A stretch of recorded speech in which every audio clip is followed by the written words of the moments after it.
할렐루야. 오늘도 하나님이 예비하신 은혜가 있는 줄을 믿습니다. 오늘은 우리 교회가 추수감사주일로 지키는 날입니다. 기독교가 지키는 중요한 4대 절기가 있죠. 부활절, 맥주절, 추수감사절, 그리고 성탄절입니다. 모든 교회가 1년에 4번 이 4대 절기는 아주 중요하게 생각하고 우리가 지키고 있습니다.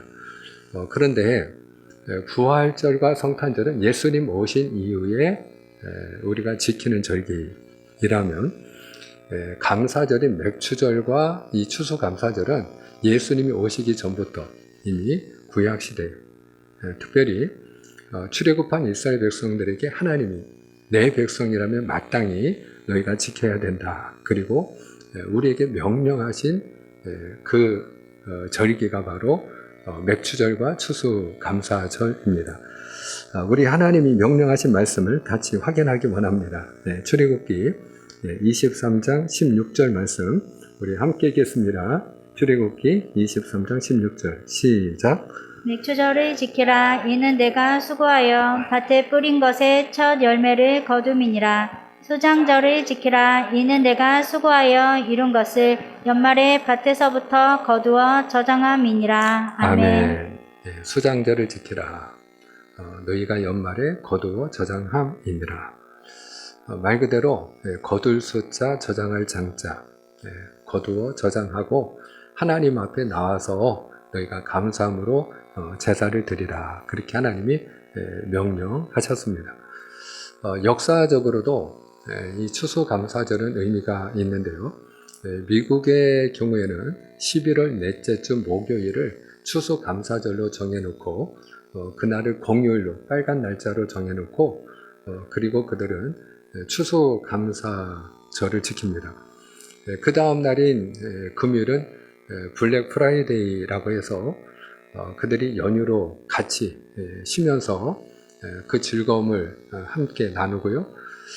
그리고 미국의 경우에는 지금 이제 금요일 같은 경우에는 가장 1년 중에 큰 폭의 할인 행사를 또 시작하는 그런 절기가 시작이 돼서 미국인들의 경우에는 기다리는 절기이기도 합니다. 그런데 미국 선교사들이 우리 한국 땅에 들어와서 복음을 전하기 시작하면서 이제 추수감사절을 지키게 됐는데 저희 나라에서는 11월 셋째 주일에 추수감사주일을 지키면 좋겠다. 우리가 평일날에는 이렇게 나라가 우리나라는 기독교 국가가 아니잖아요. 그러니까 미국은 기독교 국가이기 때문에 이 추수감사절의 의미를 알기 때문에 그들은 공휴일로 지정을 했습니다만은 우리나라는 기독교 국가가 아니기 때문에 이제 주일 하루를 정해서 추수감사주일로 지키고 있습니다. 그런데 지금은 이제 11월 셋째 주일이면 사실 초겨울이 시작되거든요. 그래서 지금은 많은 교회가 10월 넷째 주일 또는 11월 첫째 주일을 이렇게 추수감사주일로 정해놓고 하나님 앞에 감사의 제사를 드리고 있습니다. 오늘 특별히 우리가 이 추수감사주일을 맞이해서 하나님이 우리에게 원하는 것이 있다. 그게 무엇이라고 오늘 데살로니가전서 5장 18절은 말씀하고 있습니까? 범사에 감사하라. 한번 따라하겠습니다. 범사에 감사하라. 할렐루야. 그렇습니다. 범사에 감사해라. 모든 일에 감사하라.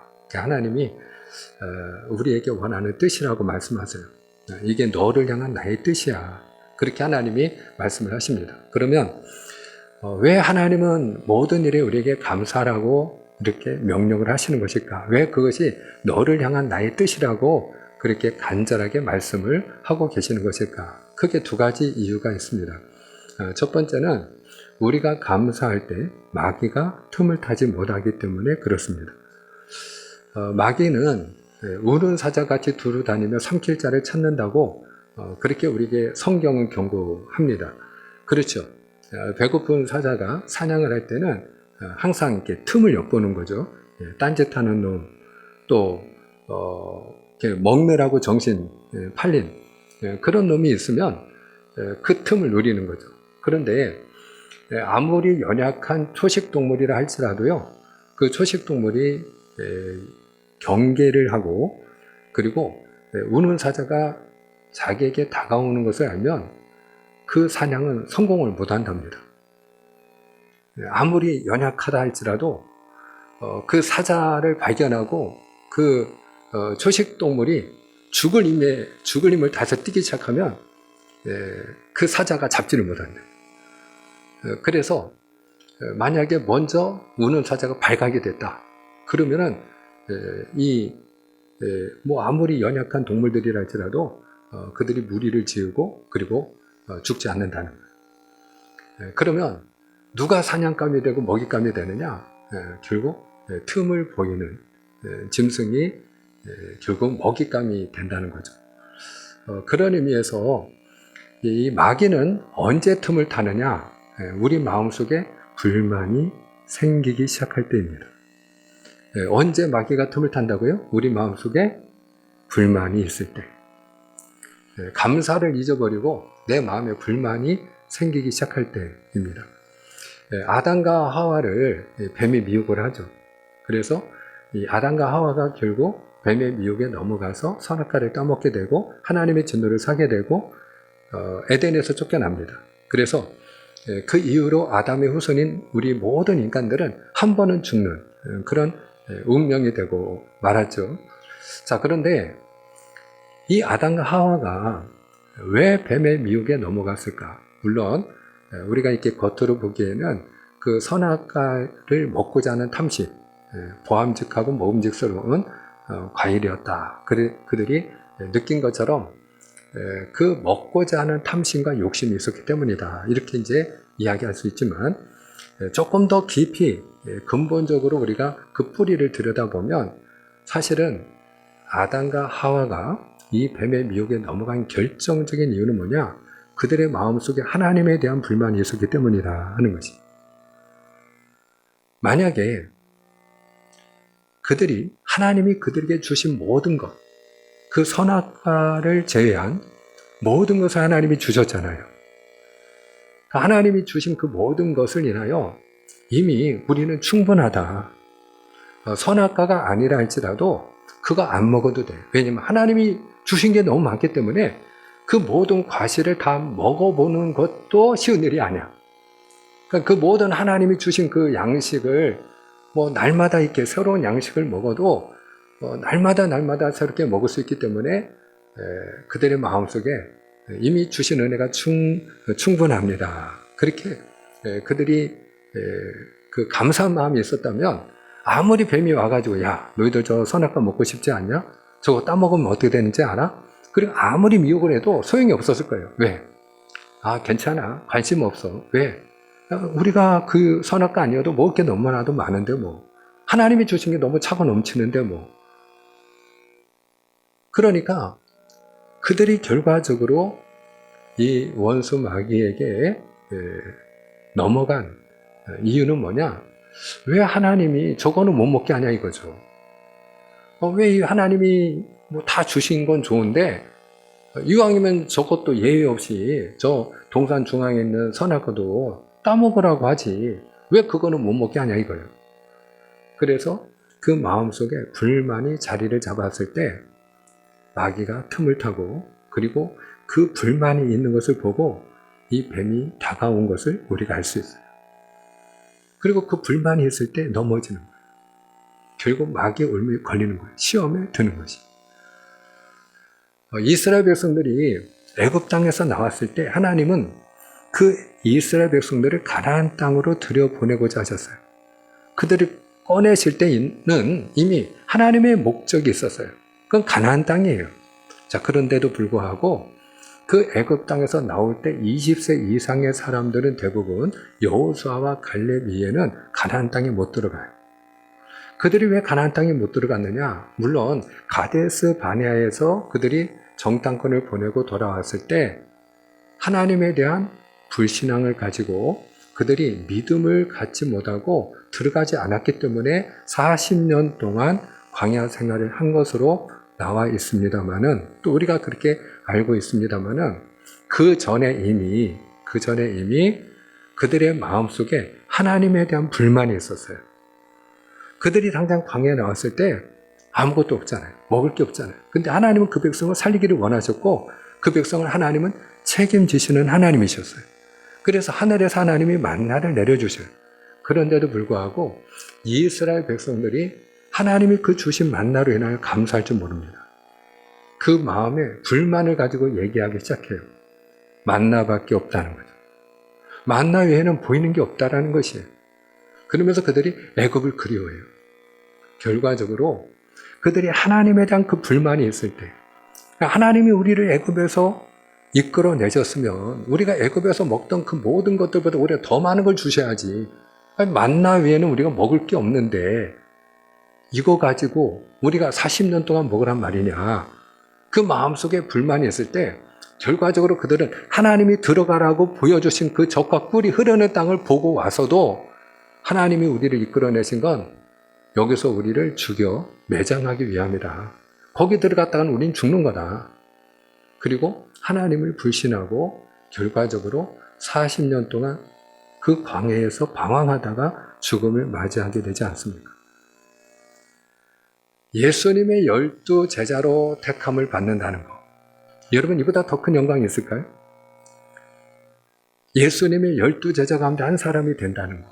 이건 놀라운 은혜죠. 그런데 그 예수님의 12 제자 가운데 한 사람 가룟 유다는 배교자가 되고 저주받은 인생이 됩니다. 왜? 그 영광스러운 12 제자 가운데 한 사람이 되었음에도 불구하고 그는 예수님이 말씀하신 것처럼 차라리 나지 아니하였더라면 좋을 뻔하였느니라 하는 그런 저주받은 인생이 되었을까? 왜 그는 예수님을 은 30냥에 팔아서 결과적으로는 후회하고 스스로 목숨을 끊는 그런 비참한 인생이 되었을까? 우리가 직접적인 원인은 그가 은 30냥에 대한 탐심, 돈을 사랑하는 마음 때문이라고 볼 수 있겠습니다만은 가룟 유다의 경우에도 그 이전에 예수님을 은 30냥을 받고 팔기 이전에 이미 예수님에 대한 불만이 그에게 자리 잡았어요. 그걸 우리가 알 수 있어요. 나사로의 여동생 마리아가 하루는 예루살렘에 들어가시는 그 예수님을 위해서 자기가 평생 동안 모아놓은 그 한 옥합의 향유를 예수님의 발에 부어드립니다. 그리고 먼지 묻은 그 발을 눈물로 닦아드려요. 왜? 예수님이 주신 은혜가 너무나도 크기 때문에. 특히 이 마리아가 예수님의 발을 닦아드릴 그 당시에는 예수님이 그 오라버니 나사로를 무덤에서 꺼내 주신 이유예요. 그러니까 그 가정의 부활의 기적이 나타나고 하나님이 그동안에 예수 그리스도를 통하여 주신 은혜가 너무나도 크기 때문에 이 마리아는 하나도 아깝지가 않았어요. 그래서 아낌없이 부어서 예수님의 발을 닦아 드립니다. 그런데 그걸 보고 가룟 유다가 화를 내죠. 너가 이거를 팔면 300데나리온을 받아 그 엄청난 돈을 가지고 오히려 가난한 사람들을 너가 구제할 수도 있을 터인데 어찌하여 네가 이 아까운 걸 허비하느냐라는 거예요. 왜 낭비하느냐라는 거예요. 이미 쏟아 부었으니 이거는 이제 쓸모없는 것이 되지 않았냐 이거죠. 그런데 예수님이 가룟 유다의 편을 들어주지 않으세요. 유다의 말이 맞다 이러셔야 되는데 오히려 예수님은 그 여인에 대해서 인정하고 칭찬하십니다. 그가 내게 좋은 일을 하였느니라. 복음이 전파되는 그곳에 이 여인이 행한 일도 기념되리라. 그렇게 말씀하세요. 자, 그 말을 들은 가룟 유다의 마음속에 불만이 생깁니다. 왜? 자기와 생각이 다른 그 예수님이 싫은 거예요. 오히려 자기를 책망하는 그 예수님에 대한 불만이 그 마음의 자리를 잡았을 때 성경은 어떻게 이야기하느냐? 마귀가 예수를 팔 생각을 유다의 생각에 넣었더라. 그렇게 얘기를 해요. 언제 마귀가 틈을 탔다고요? 그의 마음속에 예수님에 대한 불만이 자리 잡았을 때. 예수님이 말씀하시고 예수님이 하시는 일에 대하여 그가 못마땅한 마음이 일어났을 때 그때 예수님을 팔 생각을 마귀가 집어넣었다는 것입니다. 사랑하는 여러분, 오늘 하나님은 우리에게 분명하게 명령하십니다. 따라하시기 바랍니다. 범사에 감사하라. 그렇습니다. 너희가 범사의 모든 일에 감사하는 자가 될지어다. 너희가 제발 듣고 모든 일에 감사하는 자가 되어라. 항상 감사하며 사는 자가 되어라. 왜 그렇게 말씀하실까요? 마치 어린 자녀가 집을 나갈 때마다 차 조심해야 된다.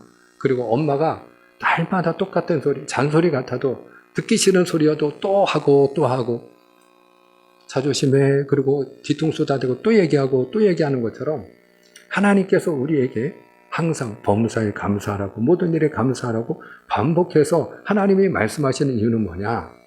마치 차 조심해야 되는 것처럼 우리가 마귀에게 틈을 보이면 안 되기 때문에 그런 줄을 믿으시길 바랍니다. 그래서 우리가 감사할 때 마귀가 틈을 타지 못해요.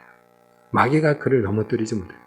그래서 실제로 예수님을 믿고 감사가 넘치는 삶을 사는 사람이 죄 가운데 사는 경우가 없습니다. 실족하고 넘어지는 일이 없습니다. 그래서 감사할 때 마귀가 틈을 타지 못한다. 또 하나 중요한 이유가 있습니다. 우리가 감사할 때 그 감사는 무엇이냐? 하늘의 문을 여는 열쇠이기 때문에 하나님은 감사하라 명하십니다. 쉽게 얘기하면 우리가 감사하면 어떤 일이 일어나느냐? 우리가 더 많이 감사할 일이 생기는 줄 믿으시길 바랍니다. 감사할 때 더 큰 감사거리를 하나님이 주셔요. 우리가 감사는 뭐냐? 우리가 은혜의 문을 여는 열쇠예요. 감사할 때 은혜의 문이 열리고 축복의 문이 열리고 기적의 문이 열리고 하늘의 문이 열리는 줄로 믿으시길 바랍니다. 그래서 감사할 때 더 큰 감사거리를 하나님이 부어주셔요. 또 그런 일들이 열매를 맺는 거예요. 그래서 나병 환자 10명이 다윗의 자손이었어요. 우리를 불쌍히 여기소서라고 부르짖었을 때에 그들이 다 제사장에게 자기 몸을 보이러 가는 동안 고침받는 역사가 일어나지 않습니까? 그런데 그 10명의 나병 환자가 다 고침을 받았는데 한 사람만 돌아와서 예수님께 엎드려서 경배하고 감사를 드리죠. 그가 바로 사마리아 사람이었어요. 사마리아 사람이었다는 것은 그가 이방인이었다 이 말이에요. 유대인들은요, 이 사마리아 사람을 오히려 이방인보다 더 부정한 죄인으로 취급을 하는 그 사람들이 사마리아 사람이에요. 그런데 그가 예수님께 감사했을 때 예수님이 그 감사하는 그 사마리아 사람을 보고 그 아홉은 어디 있느냐 그렇게 물으시고 그리고 내 믿음이 너를 구원하였느니라 평안히 갈지어다 말씀하세요. 그가 육신의 병에서 노임받는 것, 나병에서 노임받는 것도 놀라운 기적이고 축복입니다마는 은혜 가운데 은혜입니다마는 구원보다 더 큰 은혜가 없는 줄로 믿으시길 바랍니다. 사랑하는 여러분, 사실 우리가 예수 믿고 구원받는 것보다 더 큰 은혜가 없습니다. 누구나 한 번은 죽는데 그 죽는 때가 다 달라요. 자, 그런데 우리가 보통 오랫동안 살고 건강에 살다가 돌아가신 경우에는 우리가 호상이라는 말을 합니다. 네. 말 그대로 그 상은 그분이 잘 죽은 것이기 때문에 그 호상이라는 말을 붙일 때 그 호자가 좋을 호자거든요. 좋을 호자. 좋을 호, 아름다울 호.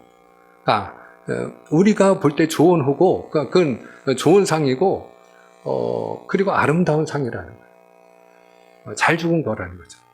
자, 그런데 여러분, 우리가 일찍 죽을 수도 있고, 늦게 죽을 수도 있는데, 잘 들어보세요. 그가 아무리 오랫동안 백세를 장수하는 삶을 살았다 할지라도, 죽어서 그가 결국 하나님의 심판이 그를 기다리고, 그가 가는 곳이 지옥이라면, 그게 호상이 될 수 있을까요? 여러분, 우리가 몇 세에 죽느냐보다 더 중요한 건 예수 안에서 죽는 일인 줄 믿습니다. 우리가 예수 안에서 죽는 자는요, 그가 어느 때에 죽든 예수님도 33살에 십자가에서 돌아가셨어요.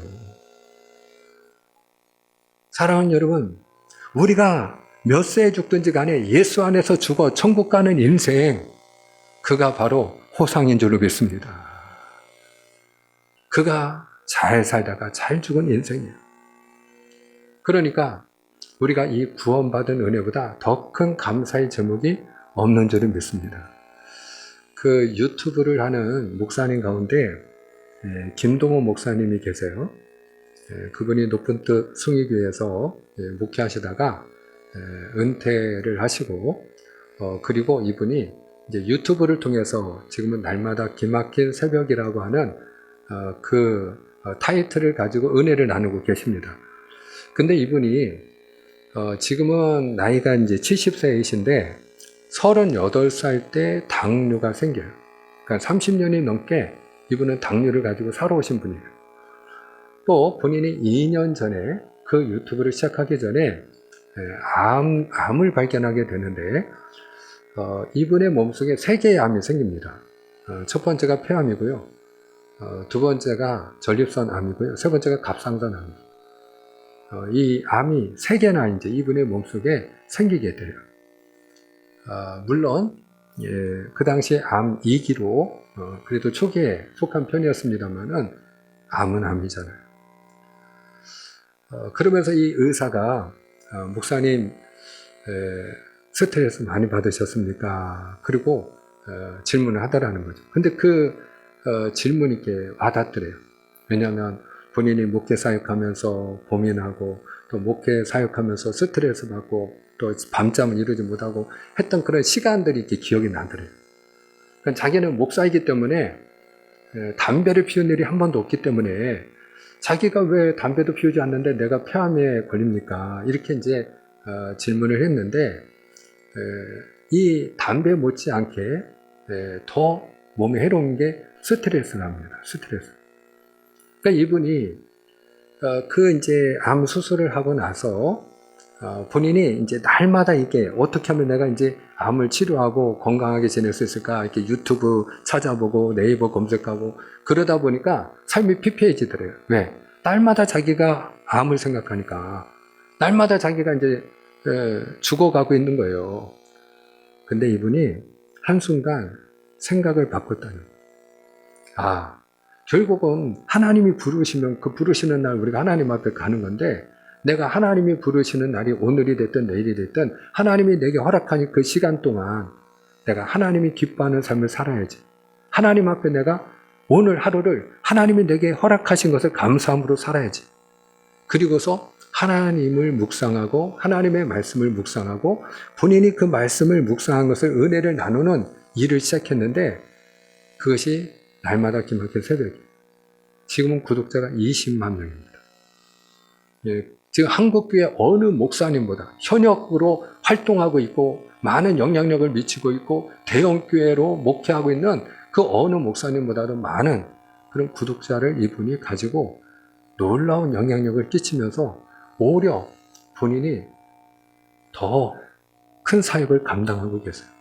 그런데 이분이 그렇게 하루하루 감사하면서 사니까 이분의 몸에 놀라운 일이 생기는데 그렇게 2년이 지나서 재발하는 경우가 많답니다. 근데 이분은 몸의 암세포가 다 사라졌어요. 본인이 지금은 건강하게 사역을 하고 계세요. 그러니까 우리가 무엇을 알아야 되느냐면 우리 마음속에 불만이 가득하면 그러면 무엇이 자리를 잡느냐? 우리 암세포가 들어오는데 누구나 다 여러분 상식적으로 날마다 우리 몸속에 암세포가 생기는 건 알고 계시죠? 그런데 우리 몸속에 항상 암세포가 수없이 많이 발생하는데 우리가 불만 가운데 거하게 되면 그러면 그 불만이라는 집에 이 암세포가 자리를 잡는 거예요. 살기 좋으니까 거기 들어 누워가지고 이놈이 먹고 자고 하면서 크는 거예요.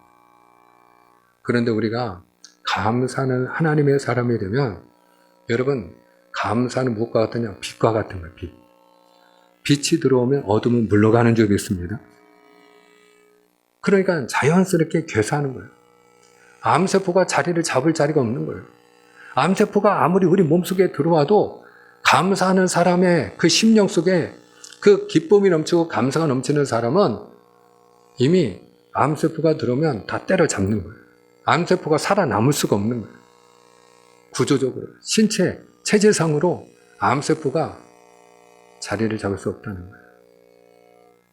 그래서 오히려 이미 그 암 진단을 받고 항암 투병하는 분들 가운데도 본인이 감사의 길을 쓴다든지 감사하는 삶을 회복하는 가운데 오히려 그 암을 치료받고 회복되는 분들이 얼마나 많은지 몰라요.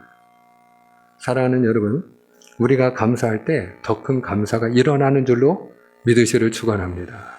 그러면 우리가 범사에 감사하는 삶을 살아야 되는데 언제 어떻게 우리가 감사할 수 있을까? 감사하려면 우리가 어떻게 감사할 수 있느냐? 중요한 건 뭐냐? 자족하는 마음이에요. 한번 따라합니다. 자족하는 마음. 사랑하는 여러분, 사도 바울이 아주 위대한 고백을 했어요. 빌립보서 4장 11절과 12절 말씀 한번 같이 읽어볼까요? 자, 우리가 빌립보서 4장 11절 12절입니다. 함께 읽습니다. 시작. 내가 궁핍함으로 말하는 것이 아니니라. 어떠한 형편에든지 나는 자족하기를 배웠노니 나는 비천에 처할 줄도 알고 풍부에 처할 줄도 알아. 모든 일 곧 배부름과 배고픔과 풍부와 궁핍에도 처할 줄 아는 일체의 비결을 배웠노라. 아멘. 자족하는 마음이 내게 있다는 거죠. 배가 고파도 또 배가 불러도 내 삶이 풍부하든 궁핍하든 내가 비천한 자리에 있든 그렇지 아니하든 항상 내 마음에 자족하는 은혜가 있다는 거예요. 그러면 이와 같은 자족의 마음에서 우리가 감사가 시작이 되는데 이런 자족하는 마음은 어떤 믿음에서 나오는 걸까? 그게 주님 한 분만으로 충분합니다. 고백하는 믿음입니다. 한번 따라합니다. 주님 한 분만으로 만족합니다. 그런 분은 아멘입니다. 주님 한 분만으로 만족하는 믿음입니다. 욥이 고난을 당하지 않습니까? 고난의 대명사 그러면 우리가 성경에서 대표적인 인물이 욥이에요. 욥과 같은 고난을 당한 사람이 누가 있습니까? 하루아침에 재산을 다 잃어버리고 종들을 잃어버리고 그리고 자녀들을 7 아들과 3 딸을 잃어버리고 건강을 잃어버리고 아내가 저주하고 떠나가는 이런 일이 한순간에 욥에게 일어났어요. 여러분, 제가 묻습니다. 이 욥에게 고난을 준 사람이 누군가요? 욥에게 고난을 준 자가 누구입니까? 우리가 때때로 고난을 당합니다. 우리가 고난을 당할 때 내게 고난을 주는 자는 누구입니까? 욥의 재산을 빼앗고 자녀들을 빼앗고 건강을 빼앗고 이렇게 그에게 있는 아내를 빼앗아간 게 누구입니까? 그게 마귀죠. 근데 우리가 한 번 더 이렇게 깊이 생각을 하면 그걸 또 허용하신 분은 하나님이세요. 자, 우리에게 빼앗아가는 자가 있어요. 도둑질하는 자가 있어요. 고난을 가져다 주는 자가 있어요. 우리를 괴롭히는 자가 있어요. 그게 마귀예요. 분명히 마귀가 하는 짓이에요. 근데 그것을 하나님이 허용하지 않으면 일어나지 않아요. 그러니까 하나님이 욥의 생명은 해하지 말지니라. 욥의 생명을 마귀가 건드려 못 건드려요. 못 건드리잖아요. 하나님이 허용하지 않았기 때문이죠. 그러면 고난을 주는 건 마귀지만 고난을 허용하시는 분은 하나님이세요. 그럼 우리가 고난 당할 때 고난의 목적이 있다는 걸 빨리 알아야 됩니다. 따라합시다. 고난의 목적이 있다. 그러면 고난을 주는 게 마귀도 고난을 주고 허용하는 분도 하나님이라고 할 때 마귀도 목적이 있고 하나님도 목적이 있겠죠? 그럼 마귀의 목적은 무엇일까요? 믿음을 잃어버리고 실족하고 넘어지고 망하는 거죠. 결과적으로는 극단적인 선택을 하게 만드는 거죠. 우리를 절망케 하는 것이 마귀의 목적이죠. 그래서 욥에게서 모든 것을 빼앗아가면 욥이 하나님을 부인하리라. 하나님이 계시면 어떻게 이런 일이 일어날 수 있습니까? 하나님이 나를 사랑하시면 어떻게 내 삶에 이런 일이 일어납니까? 그리고 하나님을 부정하는 것. 그래서 그가 절망하는 것. 모든 삶을 포기하는 것. 이것이 여러분 마귀가 원하는 목적이죠. 자, 근데 하나님은 그러면 왜 그 고난을 욥에게 허용하셨을까요? 하나님도 목적이 있었기 때문이죠. 그럼 하나님의 목적은 무엇이었을까요? 하나님의 목적은 그에게서 믿음을 보기를 원하셨어요. 한 가지, 믿음을 보기를 원하셨어요. 이제 각 사람마다 하나님이 우리에게 고난을 주실 때 하나님의 목적이 다를 수 있어요. 죄 가운데 있는 사람에게 하나님이 원하는 목적은 무엇일까요? 그가 당하는 고난을 통해서 그가 회개하는 믿음이 되기를 원하시겠죠. 하나님이 연단하고자 하는 하나님의 사랑하는 자녀라면 그 고난을 통해서 하나님이 원하는 게 무엇일까요? 인내하는 믿음을 원하시겠죠. 그래서 믿음은 하나님을 인내하며 기다리는 것임을 그가 배우기를 원하시겠죠. 근데 욥에게 하나님이 고난을 허용하신 목적은 회개하는 믿음도 아니고 인내하는 믿음도 아니에요. 그러면 욥에게서 하나님이 찾으시는 목적, 찾으시는 믿음은 어떤 믿음이었을까요? 그것은 아무 조건 없이도, 아무 이유 없이도 하나님을 사랑하는 믿음이에요. 내게 남은 것이 없다 할지라도 오직 내게 계신, 내 옆에 함께 하시는 하나님 한 분만으로 만족하는 믿음이에요. 하나님을 경외하는 믿음이에요. 하나님은 그 믿음을 보기를 원하셨어요. 그래서 하나님이 그 욥을 통해서 우리에게 하나님이 원하는 게 무엇인지를 분명하게 보여주는 것이 있어요. 그 욥기를 통해서 하나님이 우리에게 말씀하고자 하는 것이 있어요. 그게 뭐냐? 아무 조건 없이, 아무 이유 없이도 하나님이 나에게 무엇을 해 주었기 때문에, 그래서 내가 하나님을 사랑하고 하나님을 예비하고 하나님을 경외하는 것이 아니라 내게 아무것도 없다 할지라도 주님 한 분만으로 충분합니다. 이 고백을 누가 하는가 하면 하박국 선지자가 합니다. 그래서 하박국 3장 17절 18절에 보면 이렇게 그가 고백을 합니다. 우리 한번 같이 읽겠습니다. 하박국 3장 17절 18절 함께 했습니다. 시작. 비록 무화과 나무가 무성하지 못하며 포도나무에 열매가 없으며 감람나무에 소출이 없으며 밭에 먹을 것이 없으며 우리의 양이 없으며 외양간에 소가 없을지라도 나는 여호와로 말미암아 즐거워하며 나의 구원의 하나님으로 말미암아 기뻐하리로다. 아멘, 아멘. 무화과 나무에, 포도나무에, 감람나무에 열매가 없고 밭에 식물이 없고 우리의 양이 없고 외양간에 소가 없을지라도 있어야 될 게 하나도 없어. 그럼에도 불구하고 나는 여호와로 말미암아 나의 구원의 하나님으로 말미암아 즐거워하고 기뻐하리로다. 하나님 한 분만으로 만족하는 믿음이에요. 이 믿음이 하나님이 원하시고 하나님이 찾으시는 믿음인 줄 믿습니다. 이 믿음을 가지면 우리가 감사할 수 있다. 왜? 하나님은 우리를 떠나지 아니하십니까? 항상 하나님은 변함없이 우리 곁에 함께 하시는 하나님이시기 때문에 할렐루야. 한 번 더 우리가 따라하겠습니다. 주님 한 분만으로 만족합니다. 그때 우리가 감사할 수 있습니다. 모든 일들 속에서 우리가 감사할 수 있는 줄을 믿습니다. 그래서 욥이 주신 이도 하나님이시오, 거두시는 이도 하나님이시오니 하나님이 영광을 받으실지니라. 그리고 고백을 하고, 그리고 욥기 23장 10절에 나의 가는 길을 오직 그가 아시나니 그가 나를 단련하신 후에는 내가 정금같이 나오리라. 무슨 뜻입니까? 내가 고난당하는 이유를 나는 알지 못하지만 하나님의 뜻이 있는 줄을 믿습니다. 그 고백이에요. 나는 몰라. 왜 내가 이렇게 어려움을 당하는지 나는 몰라. 근데 한 가지 분명한 사실, 나를 향한 하나님의 뜻이 있는 줄을 믿습니다. 그러므로 하나님 한 분만으로 만족하는 그 믿음을 가지고 있을 때 여러분, 그가 갑절의 복을 받고 회복의 은혜를 입게 된 줄로 믿으시길 바랍니다. 많은 사람들이 저를 포함해서 내 계획대로 일이 진행이 안 되고 내 마음대로 안 되면 절망하고 실족합니다. 그리고 원망하고 불평합니다. 자, 근데 사랑하는 여러분, 하나님은 어떤 분이냐? 합력하여 선을 이루시는 하나님이신 줄을 믿습니다. 그 하나님을 믿을 때 우리가 감사할 수 있는 줄로 믿으시길 바랍니다. 오늘 우리가 추수감사절을 지키고 있어요.